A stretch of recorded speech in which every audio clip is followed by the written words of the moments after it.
inspired you? What got you started in filmmaking?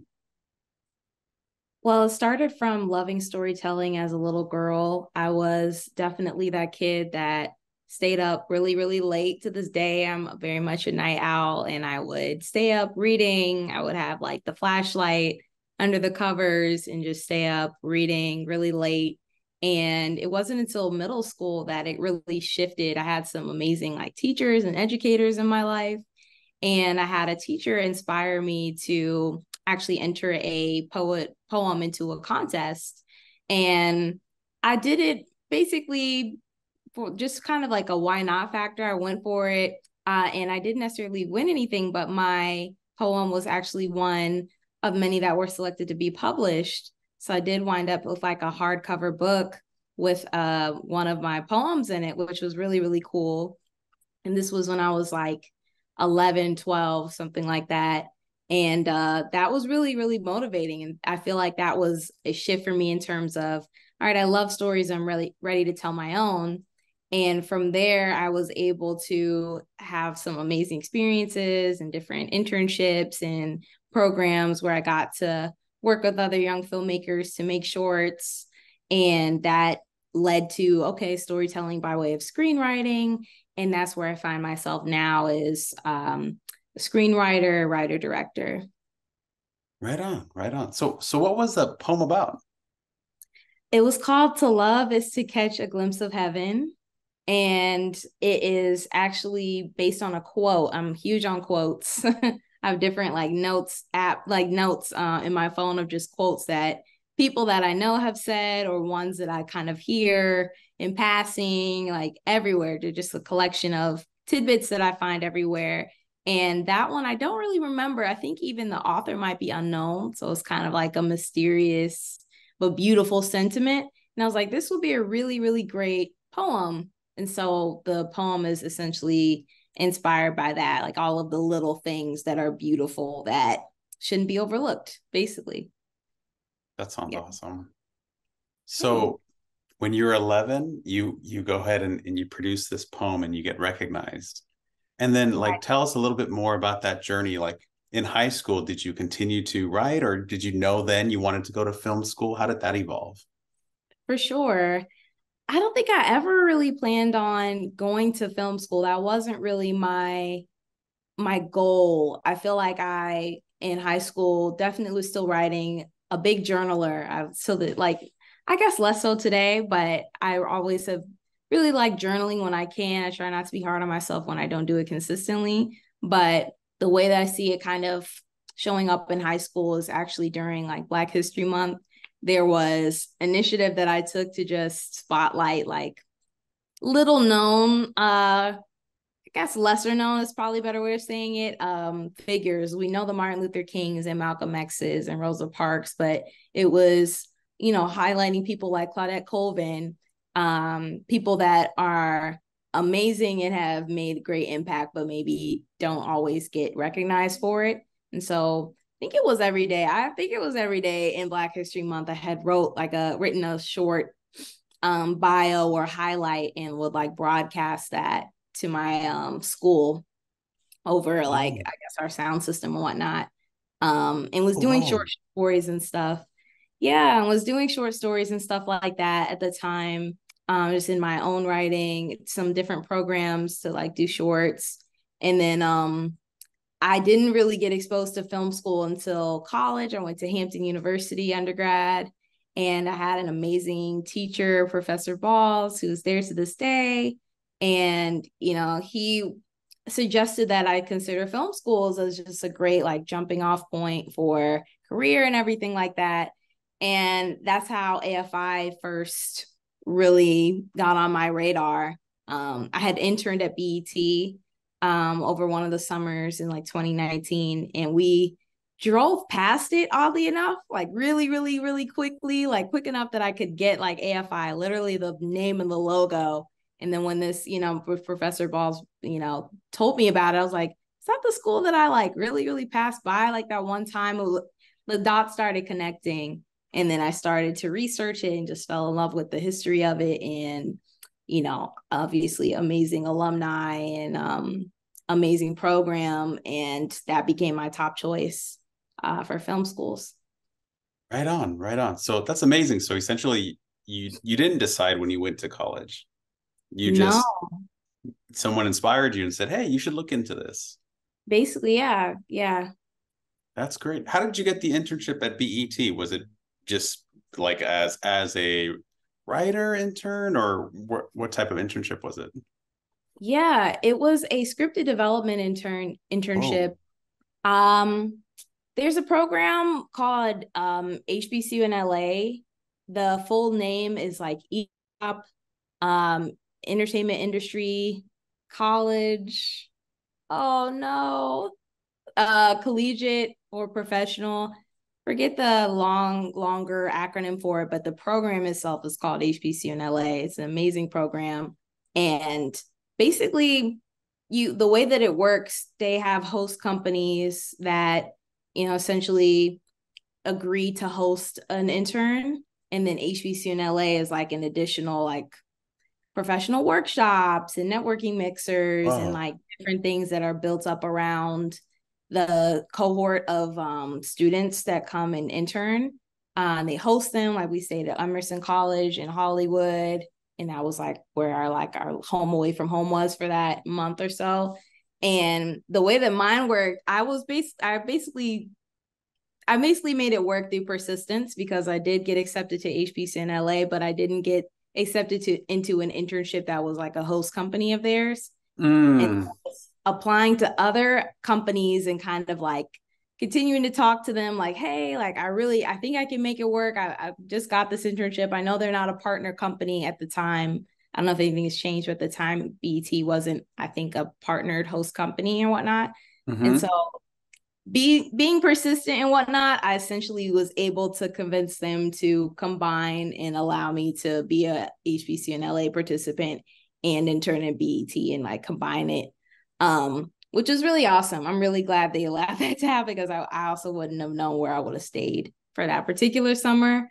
Yeah, and that's how I wound up at BET. Love that. I love that. So just pretty much making it happen. Pretty much, pretty much. That's so cool. Okay, so you have this internship, and then within that internship, you got to work on scripts and kind of like develop and get kind of like a insight to what that process looked like. Or can you talk a little bit about how that inspired you to take the next step forward?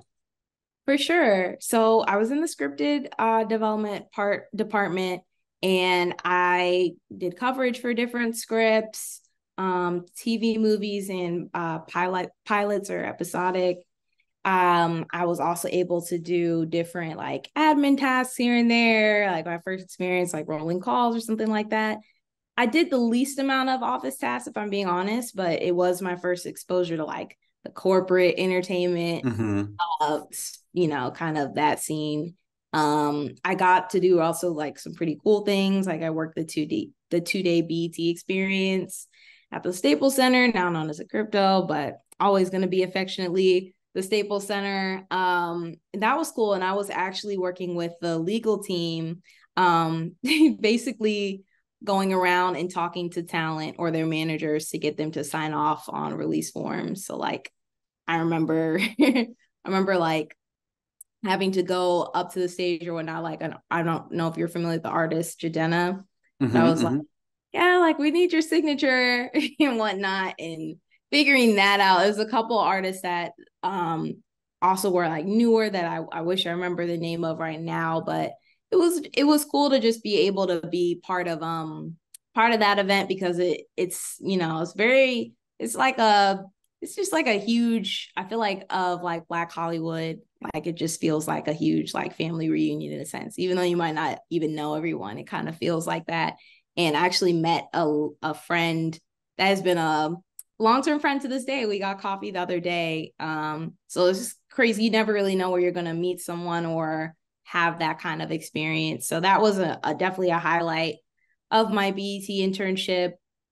And I feel like it led to what I did after and at AFI and everything, just by the exposure to what it looks like to have notes given, sitting in on some of those meetings where you can hear a pitch being made, or you can hear feedback being given, and how the writer takes that and addresses certain things or doesn't address certain things, and what the expectation is also like in turnaround.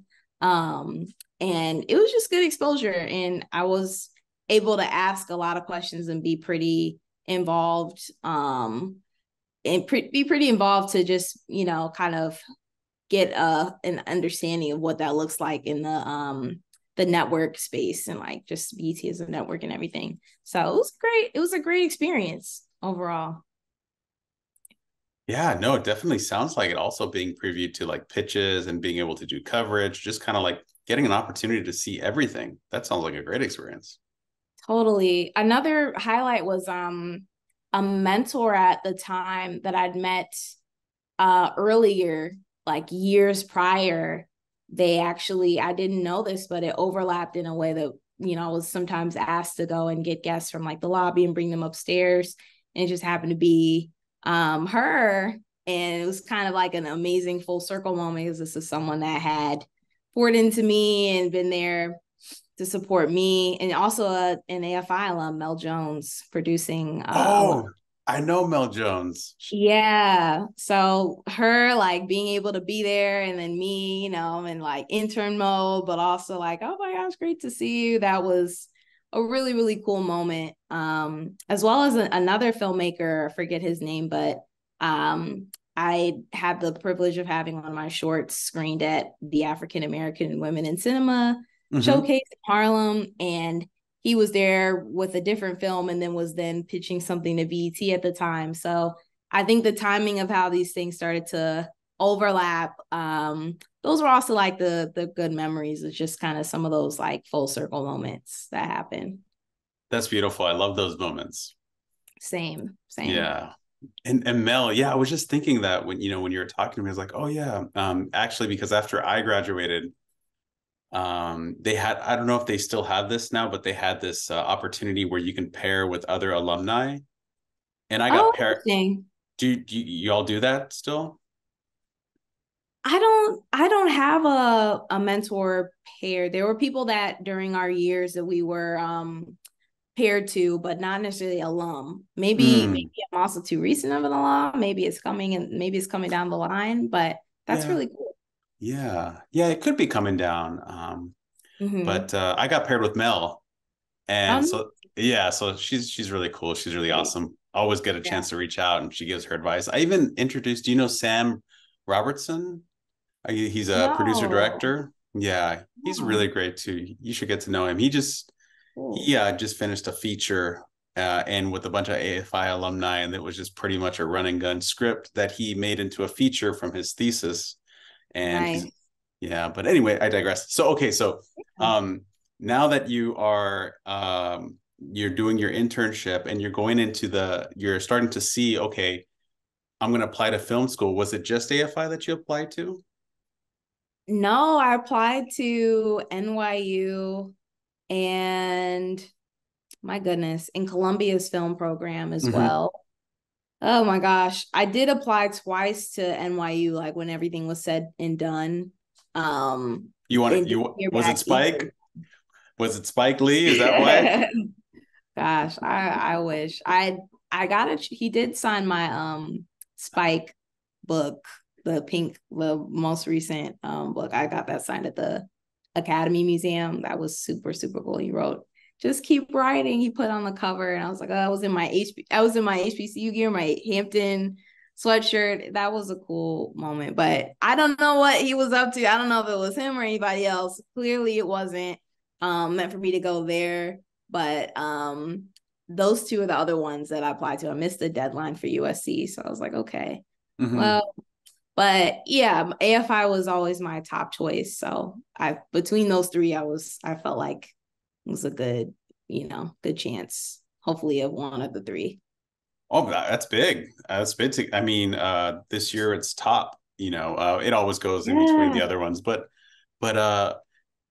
top rated top film schools. But so at NYU, do they have a screenwriting program, or is it more like a broad based program? I think that it would have been I think that it would have potentially. I do think there's a screenwriting like not Mm, discipline, but I think there is a program. I'm only like unsure only because obviously the structure is a little bit different. And I know like there's Tisch and like all the different branches of it, I guess. But I was applying specifically for screenwriting. Oh, okay, cool. All right. Right Yeah. on. And so, yeah, I mean, to not hear anything, I was like, sheesh, but it is, it is what it is. I don't You hear know. that, NYU? What happened? You got to be sending letters at least. Hey, we got you for the second Yeah. time, keep going, keep writing. Right. Or the yeah, or the just the even just I think it was like we've confirmed receipt of your application or whatever, but like usually it's at least the like we regret to inform you, which is never fun, but it's like at least like okay, it was looked at. I don't know. But yeah, but it's I mean, I wound up where I was supposed to be. So it's all Yeah. So you got into AFI. Let's talk a little bit about that experience. How was, good. what was that process like? Did you get a chance to work on cycles? Because I know sometimes as screenwriters, you may not make it out to set. Yeah, yeah. I applied at the end of my senior year at Hampton. And around that time, I think that they were feeling like we were only going to be going home for like a week or so. This is like COVID obviously hit, and a week or Mm. so turned into the rest of the year / the rest of like the next 2 or 3 years. And I had a virtual interview with the discipline head, Anna Thomas, and another faculty member at the time. And we were all wearing glasses and we were all born in July. And I was like so excited and prepared and all of that. I went to the AFI Silver Theater in Silver Spring, Maryland. And my mom and I saw Parasite, which was like the last movie that we were able to see in theaters before everything was like shut down. And so I was like, everything is aligned. And it was a really good interview and I got to know them and all of that, but I wasn't accepted that first time. Mm-hmm. Wound up getting accepted to a program at Columbia University in New York for strategic communication, which is what I majored in at Hampton. So I kind of call it like a divine detour because I did wind up going to spend a year in New York and was part of this amazing like fellowship, which actually got covered my tuition and housing. And I love New York. So that was really fun. I made a film while I was out there as well, because that was also like my North Star. During that time, I think strategic communication, it's storytelling is just very different. Like a press release is obviously very different than a script and like different things like that, but it is storytelling at its core. And during the quarantine at Columbia, I decided to revisit a script that honestly, I feel like has been on my heart since I was like 11.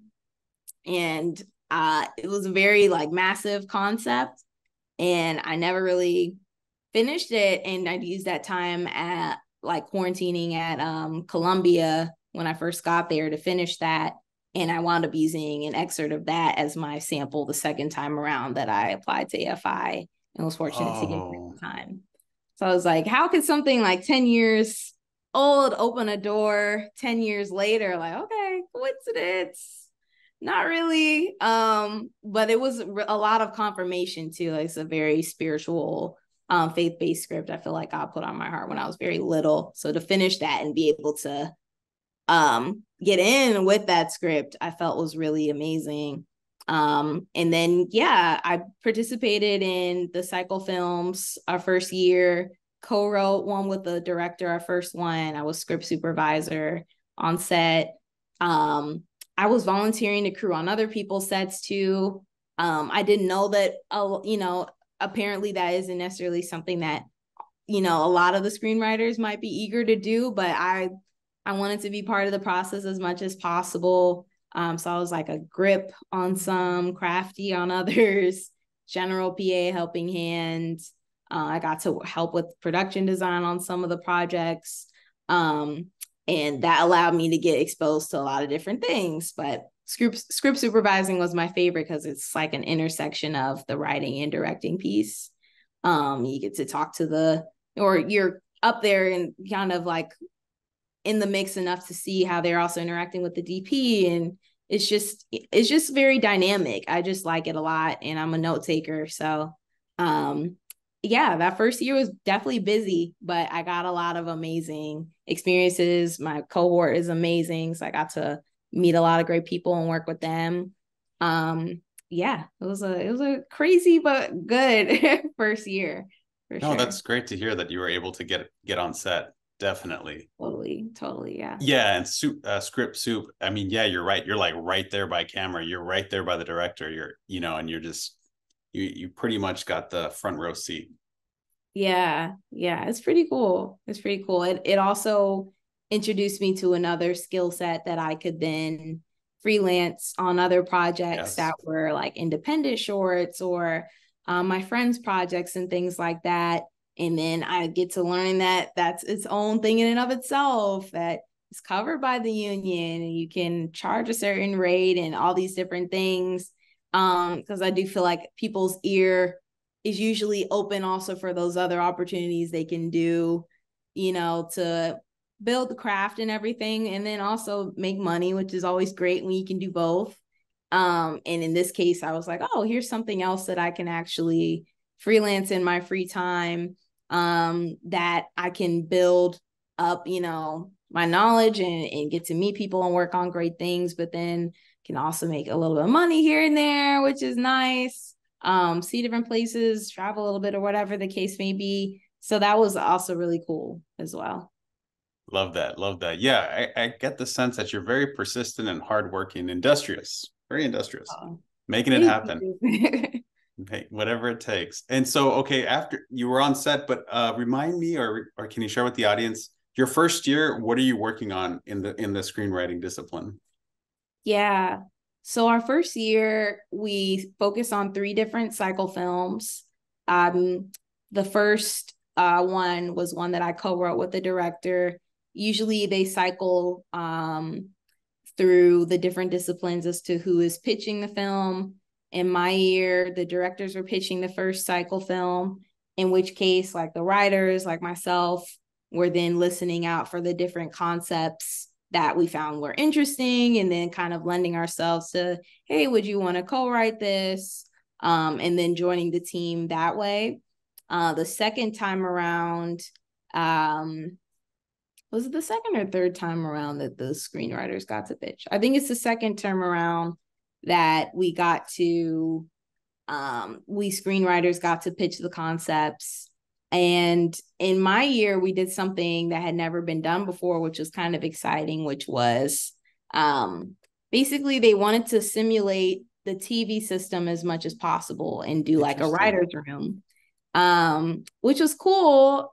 The only caveat was that we had to then decide, are we going to be part of the TV cycle or second, pitching our own standalone short. And in my case, I decided to join the team of writers. My roommate at the time was another screenwriter. I roomed with a producer and a screenwriter my first year. Both Black women, both amazingly talented. The concept was centered around a Black woman. And when we were building our team, we also, had a lot of, diversity in our team, Black writers, producers, and then, from the editors and whatnot, definitely diverse and whatnot too. But that core team being Black women was really empowering. And That's I didn't awesome. want to miss out on that. And so we banded together and we created a 4-episode Oh, mini series called Token. And basically it explores a young woman named Sade in her senior year of high school, exploring her Blackness and stepping into what that means to her and embracing that. And it's also kind of situated around her decision as to whether she wants to go to an HBCU or a PWI, predominantly mm-hmm. white institution. And all of us as writers had some way of connection to her story and what she was going through and all the different themes. And I think there are a lot of universal themes about belonging and acceptance and self-esteem and confidence and all of that we can all relate to, period. But it was really cool to get to focus that through this specific lens and POV. And yeah, we had fun with it. Like the whole production, like we got t-shirts, we were taking pictures on campus. Like it was like a thing. Like we really wanted to celebrate having that camaraderie and to create a story that was like for us by us. Like that was something that was like, I'm not gonna opt out of that, even whatever I feel like my short could be or whatever, like thinking of just a big picture and wanting to be part of something amazing. And that was definitely a very cool part of like that first year. So that made our first year a little bit non-traditional, but also like we'll always be able to say we were part of the first cohort that we did the TV cycles, which was really, really cool. There were 2 other miniseries that were produced that year too. That's amazing. Yeah. Yeah. So how does that work? So you produced, how long are these episodes? I think they were like between Okay. 5 and 7 minutes. I think the idea was to have like a half hour in total. Okay. Um, I don't remember exactly at this point, but I think that was like around what we were doing because my episode I think was like 7 pages, something like that. Maybe even shorter. And then the challenge is like, how much story could you possibly tell in that amount of time? But then Yeah. you'd be surprised, like more than you would think. Um, and I just think it was my historic thing has been like brevity. That's one thing in writing that it challenged me in the best of ways when it comes to that, because every part of the page is like real estate. Like, how much do we really need of this? Can we say that shorter? But not losing the meaning and the character and the depth. So yeah, it was a challenge, but I think we all really put our heads together and pulled it off. So I'm really proud of it. Yeah. Fascinating. And so does that mean you opt out of doing the other cycles? You're just doing the TV series? In this case, it did mean that I'll speak for myself. I'm not sure if other people had a different experience, but in this case, I really just did that first cycle, the short that I co-wrote with another director, and the TV cycle. And then for cycle 3, I think that I volunteered maybe to help on other people's projects. Mm-hmm. Yeah, others may have done a third cycle.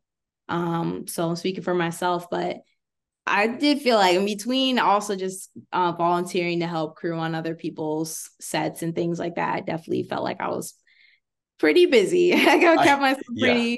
pretty busy too. But yeah, those were the big projects that I got to work on.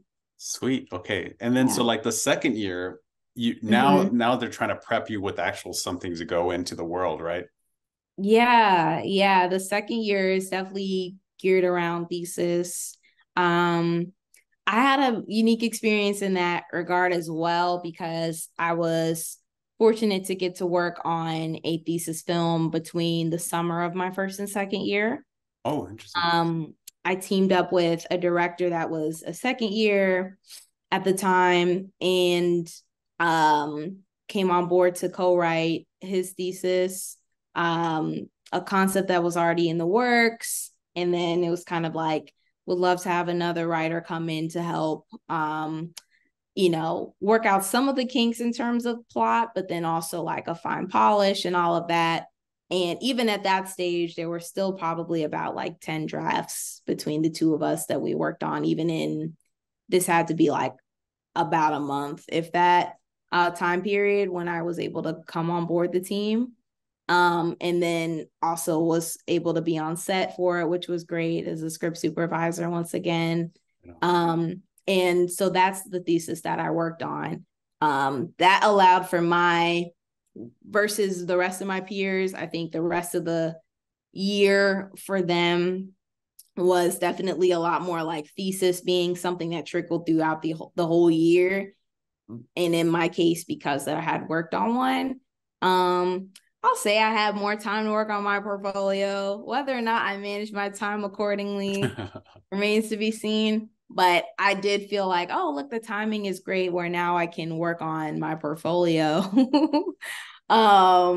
throughout the rest of the year versus like that in addition to thesis, because it was out of the way by the summer.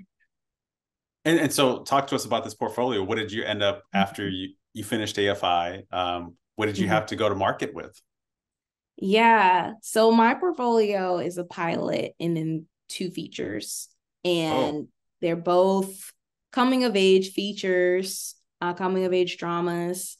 And the pilot is more of like a mystery drama. And I feel like there was definitely a goal of like having the most work possible, but I also felt like it was important to focus on quality and like where things were at in terms of just being solid pieces of work. And so that's why I decided to go with the ones that I selected. And then also because I'm open to TV and film, I wanted to definitely have both versus just all features. Yeah, do you want me to share kind of what they're about as well? Or just Let's hear it. Scope is. So the feature is a modern adaptation of the classic Robin Hood story set in the present day New York in the Black elite.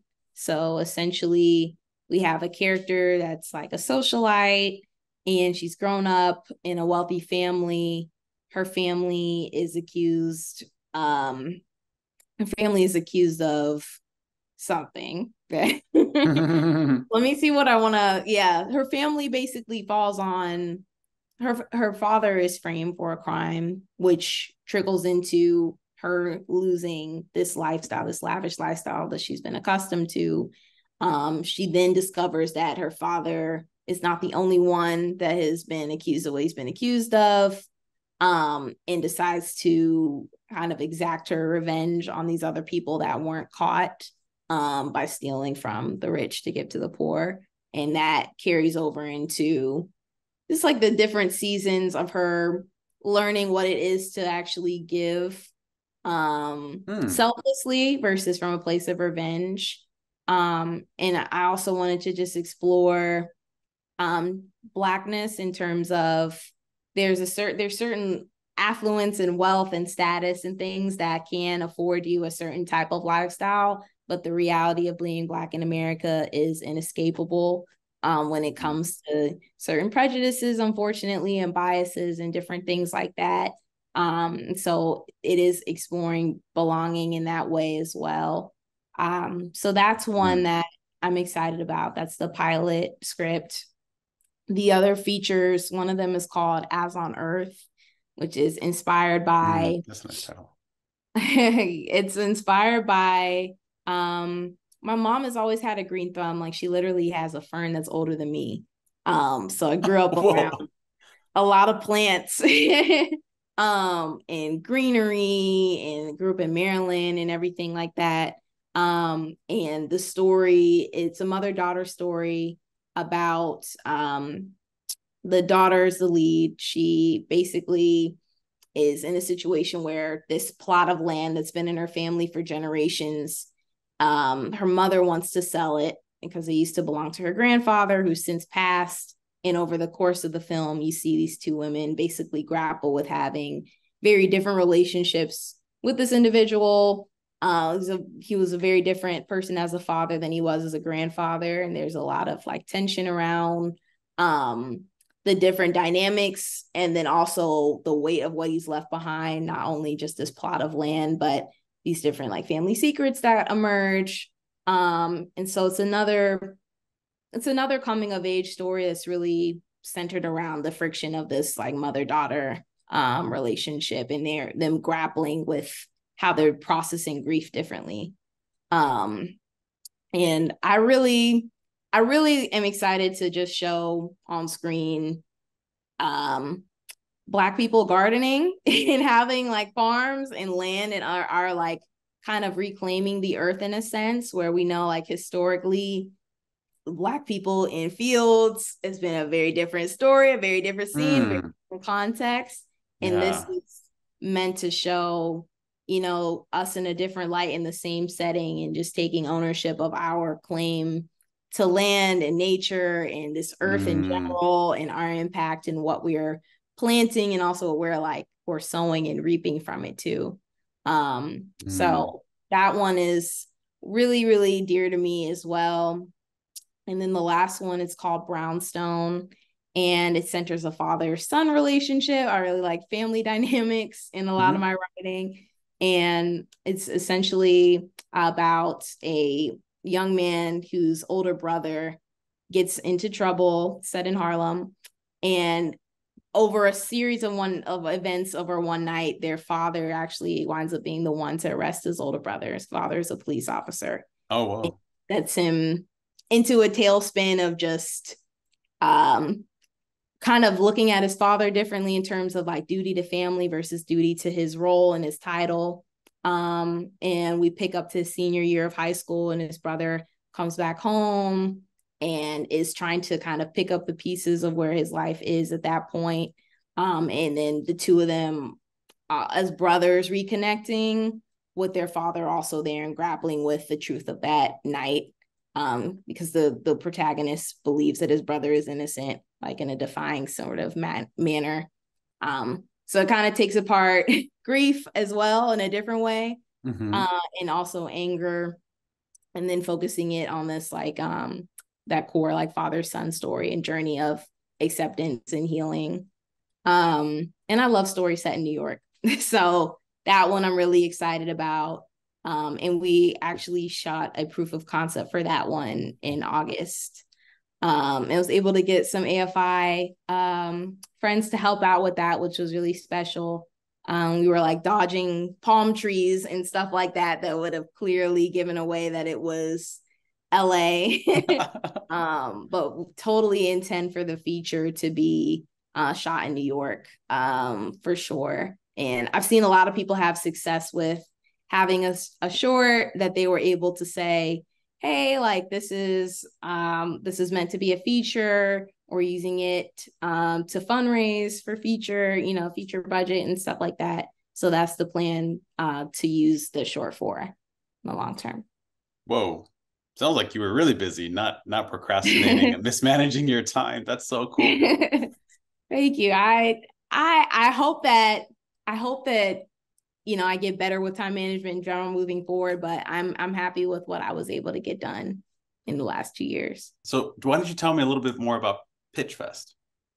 Totally. So Pitch Fest is an event for the screenwriters. You could essentially call it the screenwriting showcase, and people from the industry, executives, prospective managers, people that would be able to potentially represent us or even just give us feedback on where we can pitch our stories and get our feet on the ground as writers in the industry are invited, and they listen to us pitch one of our samples from our portfolio. So it's a really good time to kind of get yourself out there and get the exposure, get the feedback. Ideally, there's time to also kind of get to know them a little bit. And a lot of it is sharing really just about yourself as an individual. Like in our prep, a lot of it was digging into our own stories, and you want to have like the pitch of yourself and also the pitch of your,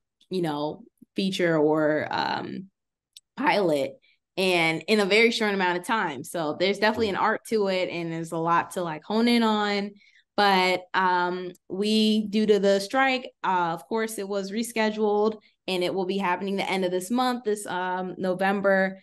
And it's coming up in a couple of weeks. Even like this week, we have like the tech rehearsal. So it's going to be all virtual, which is going to like expand the number of people that are able to attend because they have more flexibility, which is nice. And yeah, I definitely am excited about it, just in terms of also just, we've already graduated, but that will really just be the culmination of my entire AFI experience. And it's an exciting time now that the double strike is over and victory has been won on both sides in a lot of ways. And I hope that also means that my peers and I will have plenty of opportunities to, have our voices heard and get out there. So that's what the next couple of days really until the tech rehearsal, but then weeks leading up till Pitch Fest looks like, for me. Fantastic. That is so cool. And do Mm. they at AFI, or did you take it upon yourself, or is it a mixture of both? Do Practice the they art of the pitch?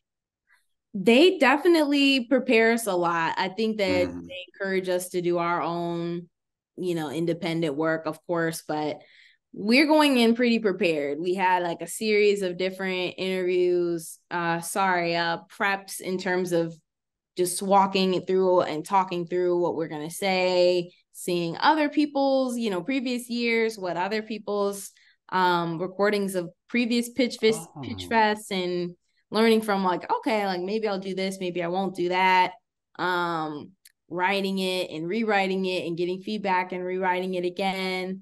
And then, all of us, like now, I'm sure with all of the time that has gone on, I think that we, hopefully have, been practicing independently or just keeping our projects in mind and that kind of thing. So they definitely prepped us a lot for it. And even like the tech rehearsal, I think is like an additional layer of like preparation to just make sure that everything is going to go smoothly.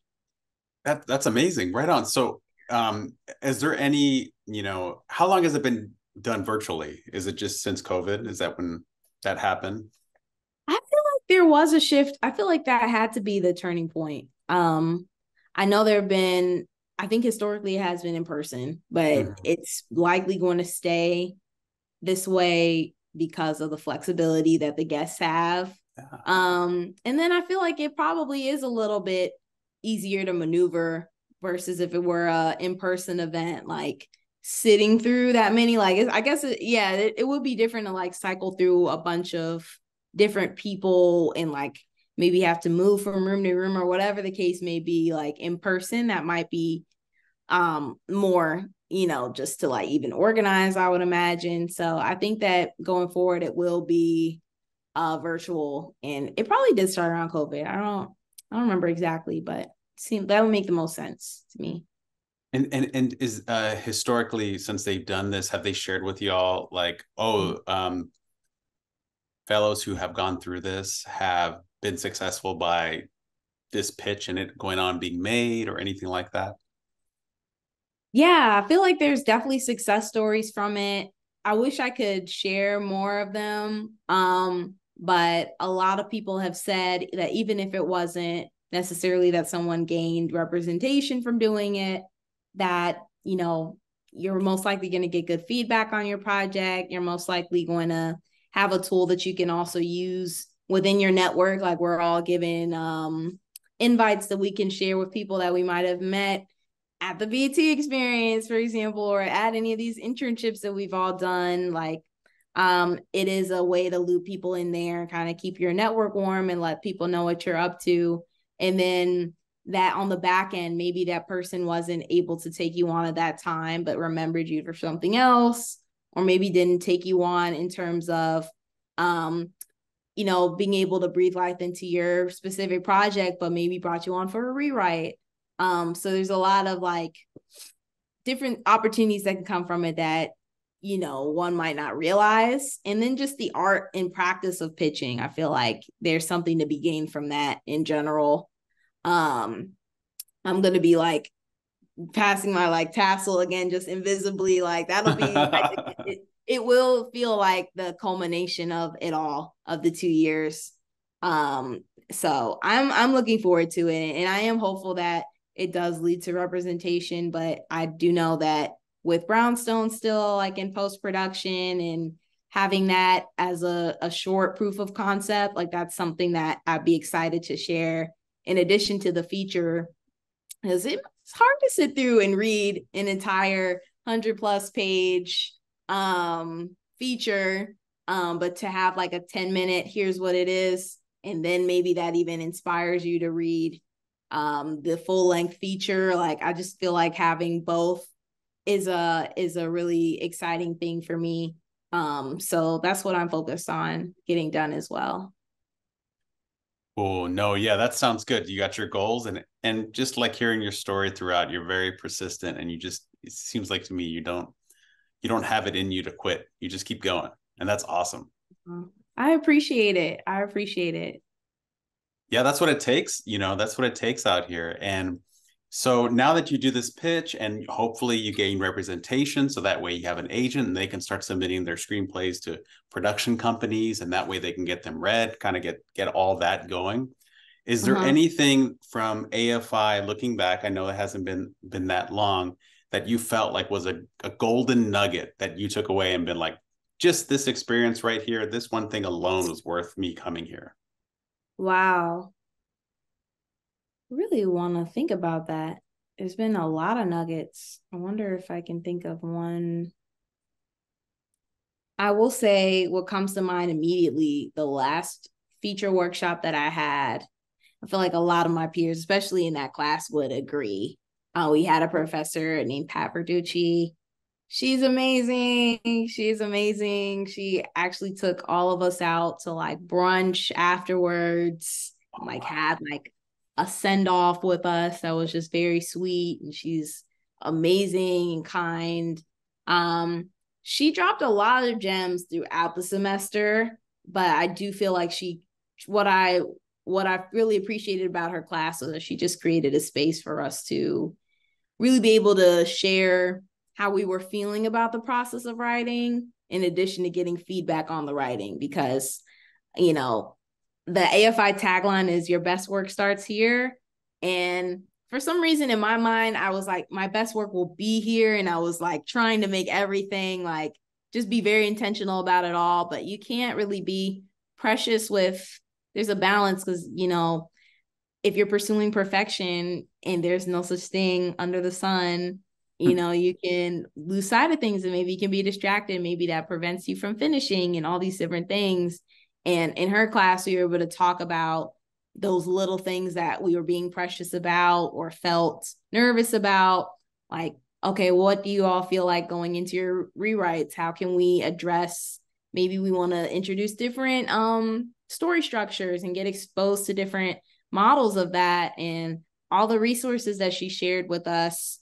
It was just really about like, what do we want our process as writers to be? Because we all have that creativity, but it's going to come down to like how we execute it. And she was really amazing, just helping us to be intentional and mindful about what the process looks like. What does our routine look like? How will we even support each other, hopefully, on the other side of things.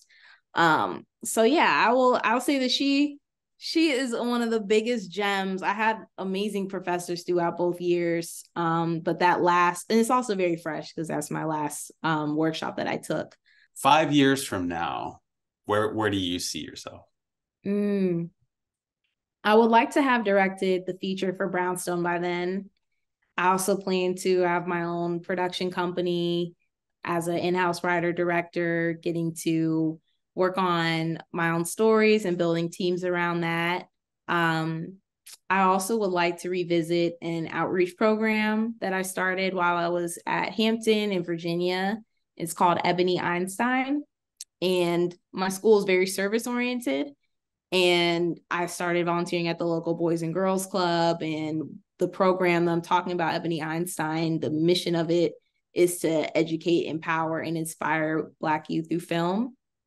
And I feel like growing up, there was always the sports teams, and you never really had to worry about them being like cut. I feel like that's probably even maybe just a general thing, but arts Mm-hmm. programs, they tend to kind of, it's easier for them to disappear, unfortunately, or for the arts programs not to be as poured into. So, although I did start that at the Boys and Girls Club, I'd like to revisit it, revamp it, and expand it as like a vehicle to defend arts education in public schools and private schools, hopefully, just so that there is protection around it, and a bunch of things that fall under that branch. But the big three would be the feature for Brownstone and getting my first feature under my belt, as well as the production company and Ebony Einstein.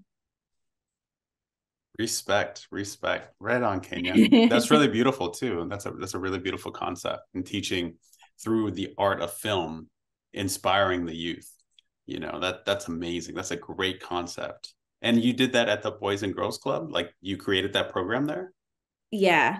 Whoa. And you just screened films? Is that kind of what you did, or? We did. We screened one of my earlier shorts called Free Dirt. We screened that. I also was able to bring like people from Hampton to come in and do like a screenwriting workshop with them. We did a Black History Month program. And then there were existing programs at the Boys and Girls Club, like typically they come in and they have their homework to help out on. Power Hour, I think it was called. So helping with that. I was there consistently enough that they designated me over this other program called Smart Girls, Skills Mastery and Resilience Training. And then I would blend that with Ebony Einstein. But yeah, I had a great time. And again, just really seeing the impact and being able to build relationships with youth and kind of see their development and growth. And that's something that I definitely want to continue doing and hopefully revisit and make it expand the blueprint and really do that by way of the arts education programs in schools and whoever and whatever else comes from it too. I feel like it For sure. could be a lot more that goes into it for sure. So yeah, we'll see. The best is yet to come. That's right. That's right. Mm-hmm. Love it. Well, thank you so much, Kenya, for being on, and we're going to circle back and we're going to catch up and see where we're at with all these goals. Best of luck to you at Pitch Fest. Thank you so much. I appreciate it. Thank you for inviting me to share my story.